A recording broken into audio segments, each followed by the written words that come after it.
A lot of people still don't believe it really works, despite overwhelming evidence. And I think eventually people have got to believe the evidence. You can't keep sticking your head in the sand forever. So this sounds a bit too good to be true, and how can it possibly work?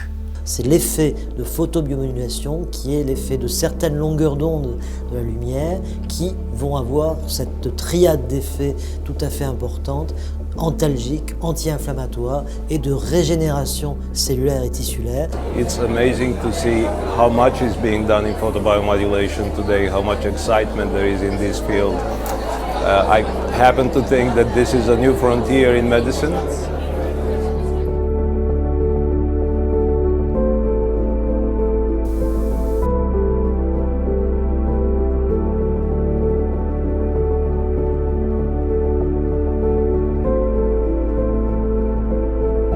La photobiomodulation, c'est la rencontre du vivant et de la lumière.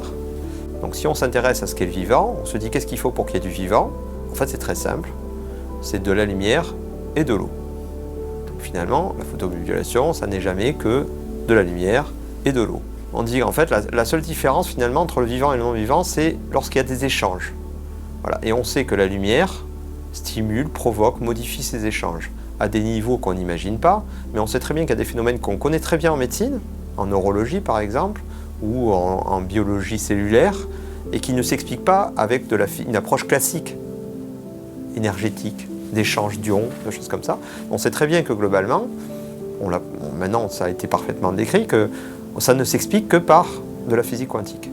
Donc aujourd'hui, on est dans une méthode qui devient mature, qui pendant des années était un petit peu empirique et sans réelle evidence-based. Aujourd'hui, on a des éléments importants d'études cliniques et aussi de nombreuses séries très longues de patients traités qui font qu'on peut, de façon très rationnelle, parler de photobiomodulation dans de nombreuses indications médicales avec des résultats qui sont extrêmement importants lorsque les protocoles de traitement sont bien faits. You know, when you discover what happens to the brain on a tissue level, you can predict that many other brain disorders will be benefited. So, you know, psychiatry, Alzheimer's, Parkinson's, all sorts of other brain disorders should respond based on what we know happens with traumatic brain injury. Well, I'm a general practitioner in central London, and I've been using laser therapy for over 10 years now. I'm treating mostly conditions associated with inflammation, and recently started traumatic brain injury, post-stroke. I'm also working with a maxillofacial surgeon from London Hospital doing pre- and post-operative treatments for children with maxillofacial surgery very effectively. So I'm a dentist by training, and our research has uncovered a technique for photobiomodulation to stimulate dental stem cells. So by this technique we can potentially prevent the need for a root canal. So this, in my particular area of expertise, that's very, very promising as a new treatment. Besides that, being a dentist, there are many other applications for photobiomodulation in dentistry, including gum disease, temporomandibular joint disorders, jaw joint disorders, and different kinds of pain. Comme on l'a dit, la lumière, on le sait, est essentielle à la vie.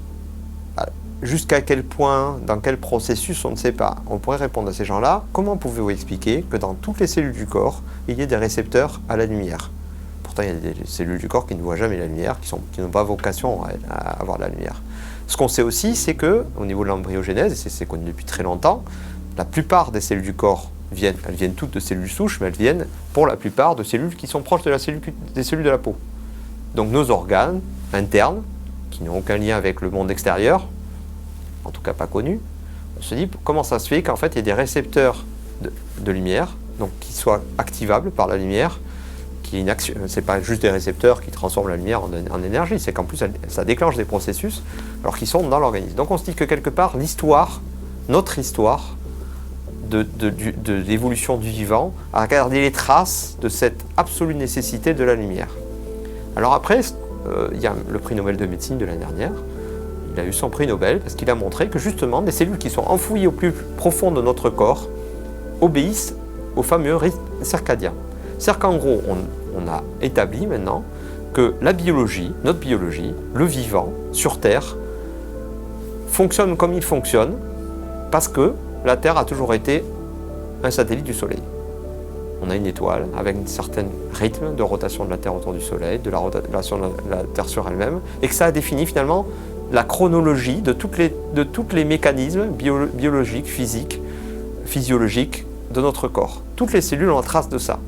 Donc toutes les cellules ont la trace de... Il y avait de la lumière au départ pour faire de la vie, et toutes les cellules ont quelque part la mémoire de... En plus, cette lumière, elle n'est pas dispensée, elle n'est pas délivrée de façon tout à fait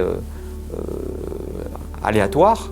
Elle est dispensée avec une certaine énergie, avec certaines longueurs d'onde, à une certaine fréquence, et ainsi de suite. Et ça, il y a toute une chronobiologie en fait qui existe. Je pense que quelque part, ça devrait nous faire réfléchir. On parle des mitochondries qui sont l'énergie de la cellule, qui sont très souvent mises en avant pour expliquer les phénomènes positifs, en fait, l'intérêt de la photomodulation au niveau cellulaire. Et on a l'impression d'une symbiose, la lumière, l'eau, des éléments qui se sont constitués, qui ont créé le vivant, qui eux-mêmes se sont associés pour optimiser ça. Et comme je le dis dans mon cours, en fait, ça devrait interroger, la bonne réponse serait peut-être d'aller voir sur ce qu'on connaît mieux, parce que c'est plus simple, en tout cas, on a l'impression que c'est plus simple, c'est la photosynthèse. Photosynthèse, on apprend ça au collège. C'est très simple, il y a de la lumière, de la chlorophylle, c'est très bien, ça transforme l'énergie, un espèce de cycle avec l'oxygène, le gaz carbonique, c'est nickel. Combined array of red and infrared light. I'm inventing my own protocols, really trial and error. So I don't follow any rules. I start low, I build up doses. There's a huge individual response variation, so I just try and experiment on everybody. All my patients understand that it's an experiment each time. What I would like to show in the future is that there could be a significant radiosensitization of the cancer cells by photobiomodulation such that we can reduce the dose of cytotoxic therapy that these patients receive. Well, I think it's absolutely fascinating that we're getting more and more proper scientific validation for something that we've observed to be the case over some years. So the hard science is improving. It's very gratifying to see that there is a scientific basis for all of this. We are in the beginning, we're scratching the surface. There is a lot of work to be done, and hopefully future congresses will accomplish more of the same. We'll learn from each other and we'll be able to be more informed at the end of it. Après tout, n'allons pas chercher, même pas dans l'infiniment petit, même pas dans l'observable, mais dans l'humain. C'est-à-dire, voilà, j'utilise la photomodulation, est-ce que ça fait du bien à l'homme? Oui, non. Si ça fait du bien à l'homme, dont acte, essayons d'améliorer la façon dont on va l'utiliser pour que ça fasse encore plus de bien à l'homme. Et malgré tout, les gens ne le savent peut-être pas, mais c'est par exemple comme ça qu'on trouve de nouveaux médicaments contre le cancer ou contre différentes maladies, par expérimentation et en se disant, on va essayer de ne pas être toxique, mais tant qu'on n'est pas toxique, essayons d'améliorer nos pratiques pour que ça fasse du bien. Et croyez-moi, très souvent, on ne sait pas tout à fait comment ça marche, parce que le vivant, c'est compliqué aussi. C'est peut-être pire que la physique quantique, même. I think every household will have one or two LED devices of different shapes, different wavelengths, different power densities. They'll all be relatively inexpensive. Average consumers will just buy things on the internet. They're doing it now. You know, if their doctors don't use it, if their hospitals don't use it, they'll just get one themselves.